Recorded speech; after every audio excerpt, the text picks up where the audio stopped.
Bem, pessoal, o mundo inteiro está preocupado com a Covid, né? Porque a gente está vivendo uma onda, novas subvariantes, né? Especial Estados Unidos, né? Europa, Ásia também, né?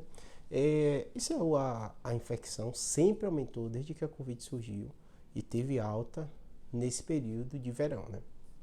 No hemisfério norte, né? E o que acontece? Posteriormente aumenta os casos aqui no Brasil. Só que dessa vez a gente tem olhado e observado uma tendência curiosa, né? Região norte e nordeste tem vindo semana após semana, tenho muito vídeo aqui falando, né? Com um número alto de internações de Covid, inclusive em vários estados, Covid passando gripe.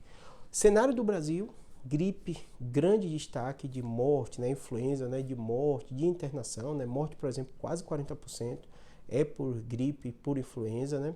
Seguido de Covid com 20 e poucos por cento, quase 30%, né? Então, esse é o cenário que a gente vê.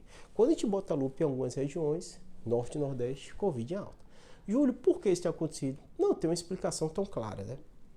Claro que a gente tem que ficar atento à vacinação. Algumas regiões, norte e nordeste, a gente sabe que o acesso à vacina é mais difícil do que sul e sudeste, né? Pela própria distribuição, logística, então esse possivelmente é um fator, né? Outro fator, né, que o Brasil é tão grande que às vezes pequenas regiões podem ter chegado a subvariante antes, ficar se espalhando ali e depois pegar o país inteiro, né? Claro que a gente está falando de algumas semanas. É provável e é possível, inclusive o próprio boletim da Fiocruz fala que estamos próximos, devemos ficar atentos a uma possível onda de Covid no país inteiro, mas a gente já consegue observar esse cenário na região norte e nordeste. Vai se espalhar pelo Brasil? Não sei. Vai resolver nessa região antes de se espalhar? Também não sei, mas é um cenário que a gente tem dados objetivos mostrando que norte e nordeste, a onda de Covid parece que já começa a chegar. É nova subvariante, eu não tenho essa informação, seria interessante a gente ver se é KP2 ou KP3, porque aí faz todo sentido, né? E também se é alguma novidade de qual motivo, qual a lógica disso, eu explico para vocês, tá bom? E se reduzir também.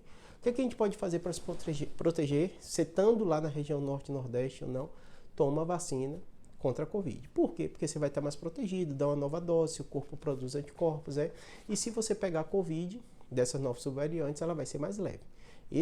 A única coisa que você pode fazer. Quem está podendo tomar vacina não é toda a população.